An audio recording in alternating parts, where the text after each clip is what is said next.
Tu vois la lune, parfois elle est pleine. On l'appelle la pleine lune. Elle dure combien comme ça, pleine? 3 jours. 3 jours.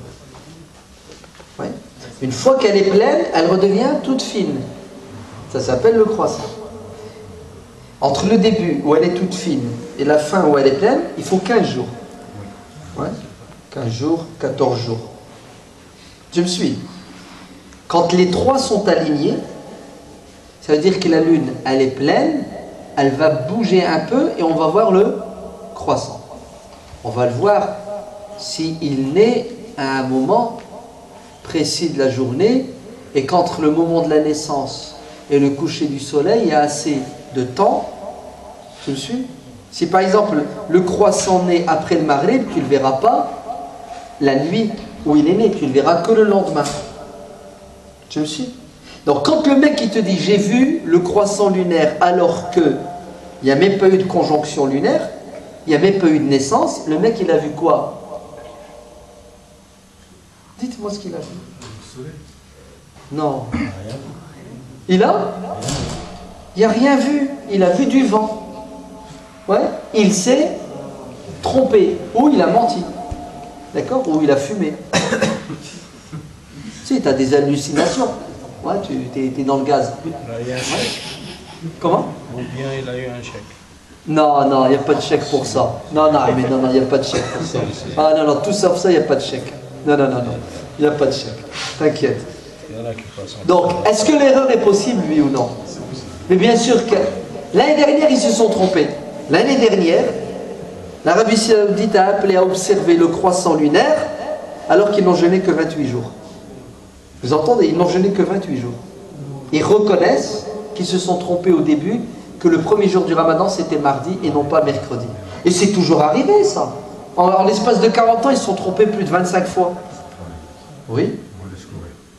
Et on laisse courir les erreurs. Là, regardez qu'il y a un charme, il y a un plaisir de douter la veille du Ramadan. Ouais. Normalement, vous, dans votre vie au quotidien, quand vous doutez de quelque chose, vous faites quoi? Vous restez dans le doute? Tu doutes, ouais. Tu ne sais pas si demain tu as rendez-vous chez le médecin ou non. Tu fais quoi? Billahi alaykoum. Tu essaies de lever le doute. Tu utilises un moyen. Tu cherches. Tu contactes ton médecin. Alors, j'ai rendez-vous demain, oui ou non? Demain, tu as une signature pour acheter ta maison. Tu ne sais pas si c'est demain ou la semaine prochaine. Tu t'en fiches. Un minimum de cohérence. Dans la vie de tous les jours, on essaie d'être le plus précis possible, le plus exact, le plus pertinent pour notre quoi? Notre maslaha, notre intérêt. Et pourquoi, quand il s'agit de l'intérêt de l'islam et de la communauté musulmane, on ne veut pas lever le doute? Moi, en tant que responsable de la mosquée, vous savez ce que je veux faire? Je veux faire la prière de l'Aïd dans le gymnase. Parce que la mosquée est trop petite. Et je veux que tout le monde assiste à la prière. Les hommes, les femmes qui ne prient pas, les enfants, les officiels. Je vais faire une vraie fête de l'Aïd. Avec la prière et toute une série d'activités dans la foulée. Vrai ou faux? Hna wallah, l'Aïd, je ne sais pas si vous avez remarqué, c'est quoi? On vient, on fait la prière, on rentre. Plus rien. Vrai ou? Et le pire, c'est pas ça. Mettez-vous à la place des convertis, les pauvres. Il vient, il fait la prière, il s'en va. Il sent pas. Il sent pas quoi? Le charme de l'Aïd. Oui ou non? Normalement, on devrait louer un espace et faire la fête.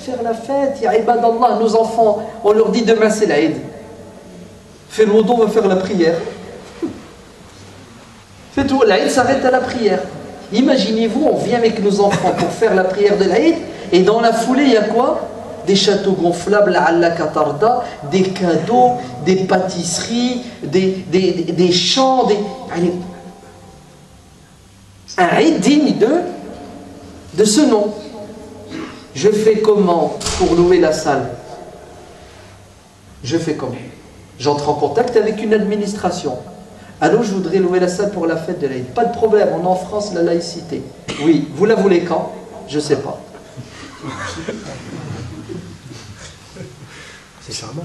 C'est charmant, c'est beau. Hein, ouais, C'est... Ouais. Pour la secrétaire qui est en face, c'est l'extase. Et c'est vrai qu'elle va jouir tellement, elle va se moquer de nous. Elle va dire, ah c'est ça les musulmans. Ils veulent louer une salle, ils ne savent pas quand. On ne sait pas madame, on doute.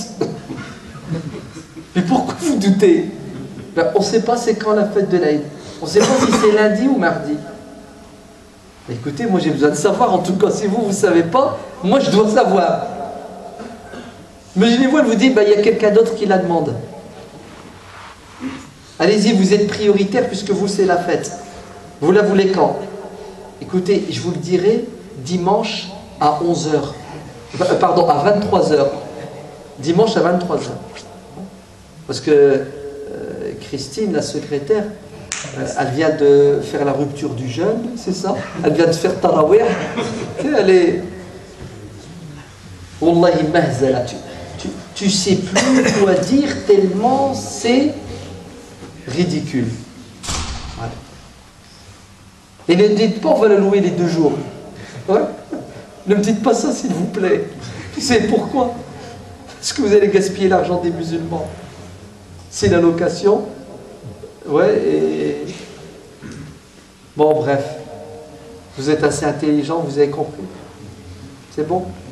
Donc le ramadan, c'est quand? Samedi, Inch'Allah. Samedi, Inch'Allah. Toi, tu me fais peur avec ton Inch'Allah. Non, qu'on y parvienne. Ah, Inch'Allah. Allez, ça sera samedi et qu'Allah nous donne longue vie pour atteindre le samedi vivant. D'accord. Ok, ça, ok. Mais dis samedi, Inch'Allah, ça veut dire qu'il y a un doute. Si les musulmans, quand ils disent Inch'Allah, ça veut dire noir ou blanc. Ça passe ou ça casse. C'est la vérité. Hein. Wallah, quand un musulman te dit Inch'Allah par toi, sauve-toi. Le mec, il est dans le doute. Ouais. Si vous optez pour la règle qui a été définie et reconnue et acceptée par l'instance représentative de l'islam de France, qui regroupe en son sein la majorité des mosquées de France, la majorité, faut suivre le groupe, la majorité. Ouais. T'es pas d'accord avec le CFCM, c'est ton droit. T'inquiète, moi non plus, je suis pas d'accord avec beaucoup de choses dans le CFCM. Vous êtes d'accord? Voilà, je suis pragmatique, réaliste et je regarde l'intérêt des musulmans. Si le CFCM ne réussit qu'à nous faire un calendrier, ouais, pour Ramadan, ça me suffit comme Hassana pour l'instant du CFCM. Donc je prends, je crache pas dans la soupe. Le CFCM, que vous le voulez ou non, regroupe la majorité des mosquées de France. Donc la majorité des musulmans qui fréquentent les mosquées. Donc le CFCM a décidé qu'il fallait opter pour la vision confirmée par la vision qui est possible, et pour savoir si c'est possible, c'est le calcul astronomique qui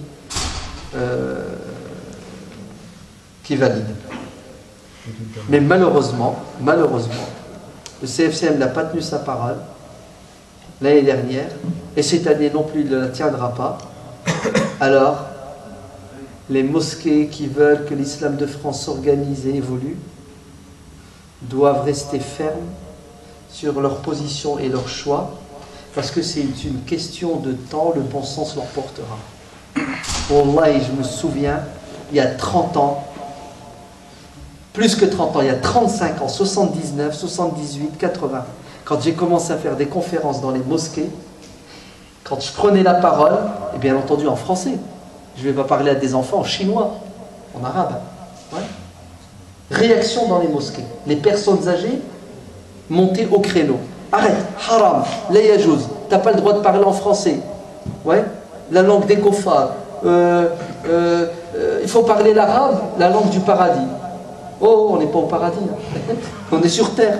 Ouais. Sur terre, il y a des milliers de langues. Et toutes les langues sont le fruit de la sagesse divine. Wa min ayatihi khalqu samawati wal ard wa ikhtilafu alsinatikum wa alwanikum. Qalou lak haram la yajouz, parce que tu parles de religion dans une mosquée, ça doit être en arabe. Ouais, mais les gosses ils comprennent rien. On s'en fiche. L'objectif c'est que toi tu parles en arabe. Ça a pris des années, hein. Vous savez ça? Si bien qu'aujourd'hui c'est devenu tout à fait naturel. Et pourtant, ouais, l'imam Ibn Taymiyyah, dans son livre Iqtida'u as-sirati al-mustaqim, dit que celui qui délaisse l'arabe pour parler une autre langue est un hypocrite. Et il se base sur une parole de Omar ibn al-Khattab radiyallahu anhu. Alors, bravo les hypocrites là qui parlent en français. Oui, lisez le livre Ibn Taymiyyah, vous allez voir. Parler autre que l'arabe, c'est de l'hypocrisie. Tu délaisses l'arabe pour parler une langue étrangère, a'udhu billah. Et Omar ibn al-Khattab l'a dit. Alors, vous faites quoi? Vous arrêtez de parler en français? Non. Ce qu'a dit Ibn Taymiyyah, c'est vrai. Ce qu'a dit Omar ibn al-Khattab, c'est vrai. Mais c'est vrai à leur époque, dans leur milieu, dans leur contexte culturel, dans leur contexte politique. Voyons, Allah ibarak fikoum. Ils ont pensé l'islam et ils ont cogité l'islam à leur époque, dans leur contexte, selon leurs défis. Allah nous a donné un cerveau. Nous allons penser et repenser notre religion dans ce qui est sujet à l'interprétation. On ne parle pas de ce qui est ma'loumun min ad-din bi ad-darura. On ne parle pas de ce qui est fondamental, immuable. On n'est pas en train de remettre en question les 5 prières. On n'est pas en train de remettre en question le jeûne du mois de Ramadan. Celui qui fait ça n'est plus musulman, il est kafir. On n'est pas en train de remettre en question la sunna du prophète sallallahu alayhi wa sallam. Celui qui remet en question la sunna du prophète est kafir. Nous sommes en train de faire exactement ce que les salaf salih radiyallahu anhum ont fait. Cogiter, penser les textes, le Coran et la sunna à la lumière de leur contexte et de l'intérêt de la communauté.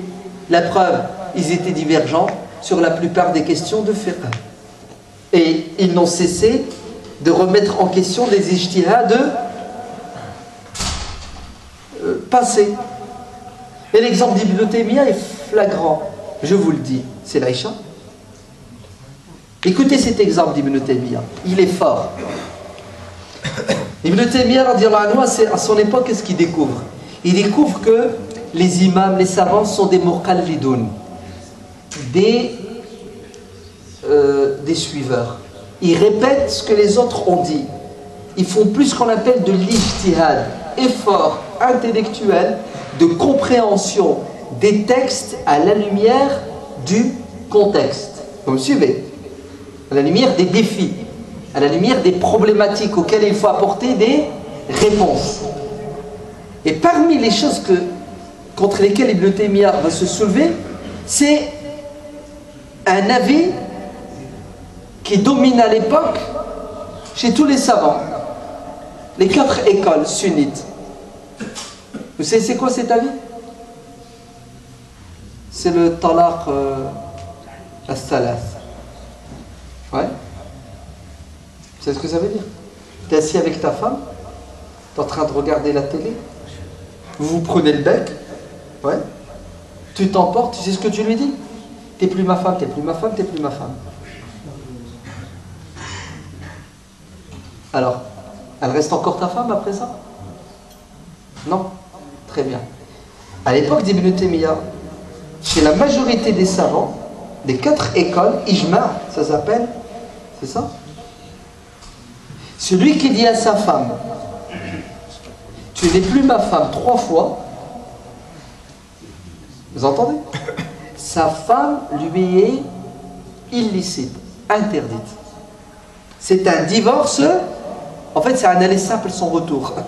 Parce que si tu dis à ta femme, tu n'es plus ma femme une fois, tu regrettes, il y a possibilité de quoi? De revenir avec des conditions. Vous me suivez? Ben, vous savez ce que faisaient les musulmans? Certains musulmans qui se disaient, oh punaise, je l'ai perdu celle-là, oh non, non, je regrette. C'est ce qu'ils faisaient. Écoutez bien, vous allez être écœurés. Ils allaient chercher un mec, ils lui disaient, tiens un petit billet, marie-toi avec mon ex-femme, puisque c'est plus ma femme, et une fois que tu seras marié avec elle, tu l'attèges, tu divorces, comme ça moi je peux me remarier avec elle. Parce que si tu divorces 3 fois de ta femme, tu n'as plus le droit de te remarier avec elle, sauf si elle se marie avec quelqu'un, il décède, elle devient veuve, ou elle se marie avec quelqu'un et il divorce d'elle. Vous me suivez? Et il y a un hadith du prophète qui maudit al-muhallil ou al-muhallil lahu. Celui qui fait ça, celui qui va chercher, qui essaie de rendre son ex-femme licite en la mariant, la mariage de circonstances. Et celui qui accepte, tous les deux sont maudits. Vous êtes d'accord? Ibn Taymiyyah, il dit, c'est quoi cette aberration? C'est quoi cette bêtise? C'est quoi cet avis qui détruit des couples, des familles? Arrêtez le massacre! Oh là là, qu'est-ce qu'il n'a pas dit Ibn Taymiyyah? Vous savez ce qu'il leur dit? Tu es contre la sunna. Tu es contre tous les savants. Tu es contre les salaf salih. Tu es contre l'ijma'. Il y a un consensus. Ibn Taymiyyah va leur prouver A plus B avec des textes de manière logique que cet avis, il est mauvais parce que les conséquences sont néfastes. C'est ce qu'ils vont lui faire, Ibn Taymiyyah. Ils vont aller jusqu'à le mettre en prison pour cette question et d'autres questions. Ils vont lui déclarer la guerre. Un coup de quoi? C'est un mubtadi', un égaré. Il est dans l'innovation. C'est un kafir. Vous entendez? Un kafir. Un mécréant. C'est un mécréant. Il y a même un savant qui s'appelle Souki, que Dieu lui pardonne. Il a écrit un livre. Écoutez bien. C'est quoi le titre du livre? De la preuve A plus B qu'Ibn Taymiyyah est un mécréant. Et dans le livre, à un moment donné, c'est ce qu'il dit. Ibn Taymiyyah est un mécréant, un kafir, et celui qui ne dira pas qu'Ibn Taymiyyah est un kafir est lui-même un kafir. Elle est belle ou elle n'est pas belle? Elle est terrible. Dites-moi, Ibn Taymiyyah, il était seul à nager à contre-courant. Et non, son avis était ultra minoritaire. Shadh, c'est ça? Khalaf al-ijma'. Il est contre le consensus. Et comme si Ibn Taymiyyah, c'était pas un savant. Allez. Tu as les savants qui disent blanc. Ibn Taymiyyah dit je suis pas d'accord avec vous, c'est noir. Ah non, non, non, non, non. Tu es un égaré parce que tu n'es pas d'accord avec nous. Nous, on est majoritaire. Attendez, c'est mon avis, c'est mon opinion. Vous n'êtes pas plus savant que moi et je ne suis pas plus savant que vous. Il n'y a plus d'ijma' puisque Ibn Taymiyyah n'est pas d'accord.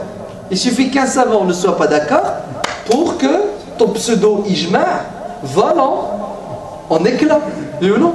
C'est pour ça l'imam Ahmad ibn Hanbal anhu dit celui qui prétend que l'ijma' existe se trompe car il se peut qu'il y ait un savant qui ne soit pas d'accord avec les autres et on n'est pas au courant de son désaccord, donc ne parlez pas de quoi? De ijma'. Ne parlez pas de consensus. C'est pour ça cette histoire du calcul. Vous êtes contre l'ijma'. L'ijma', c'est la vision, c'est de la foutaise, n'est-ce pas?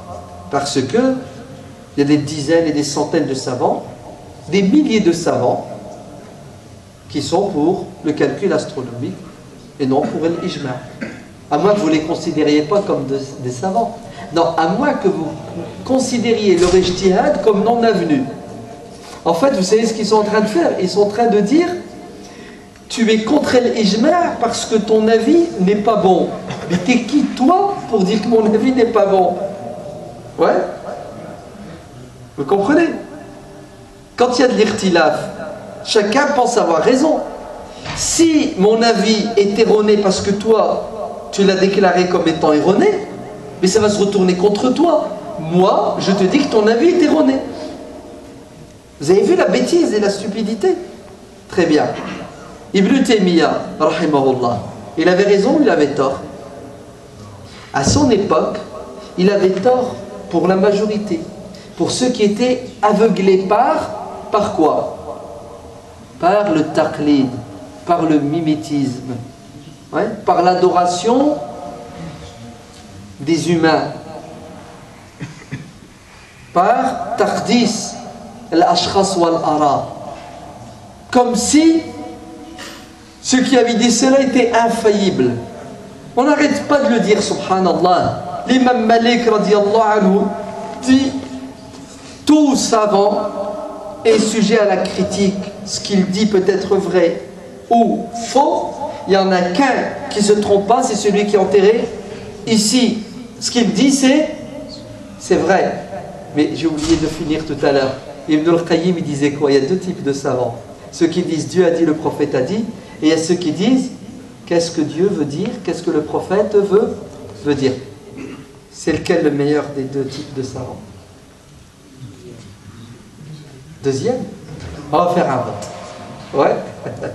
Qui c'est qui dit que le groupe de savants le meilleur, c'est ceux qui disent Dieu a dit, le prophète a dit.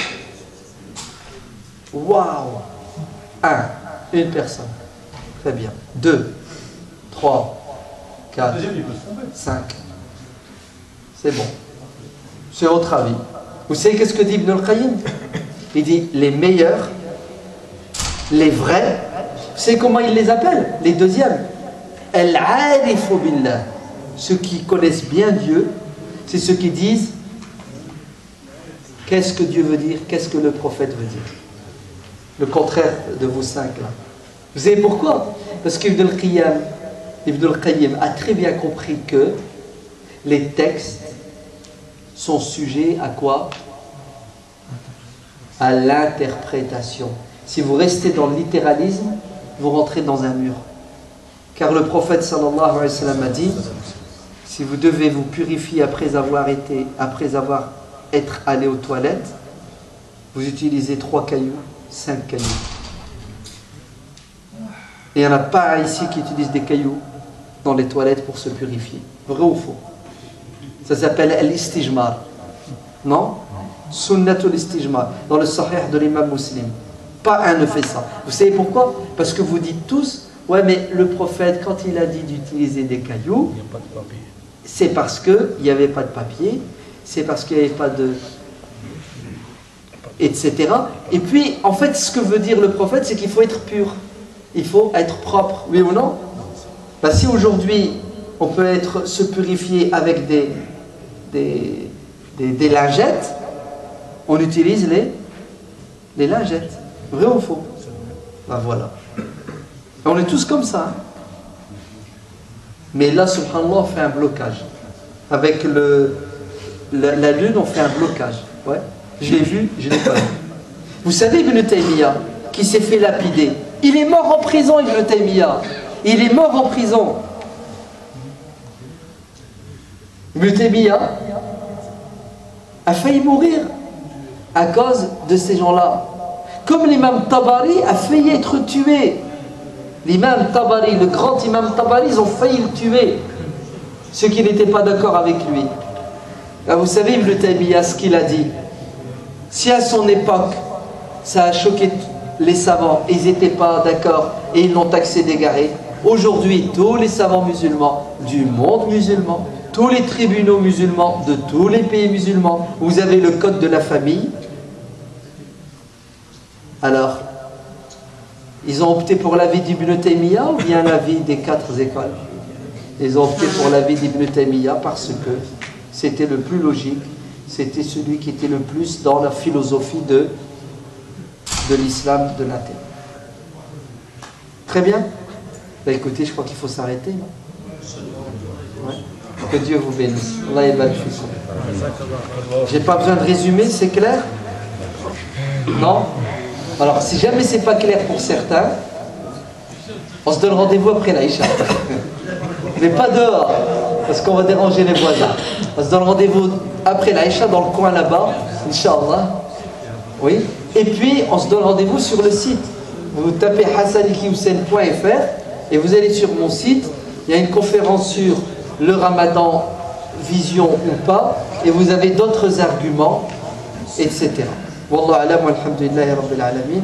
Subhana rabbika rabbil izzati amma yasifun. Wa salamun ala al-mursalin walhamdulillahi rabbil alamin. en sachant que je vais revenir dans cette noble mosquée pendant le Ramadan, au mois de juillet, le dimanche 12 juillet, Hicham ? Le 12 ? Le 12 juillet.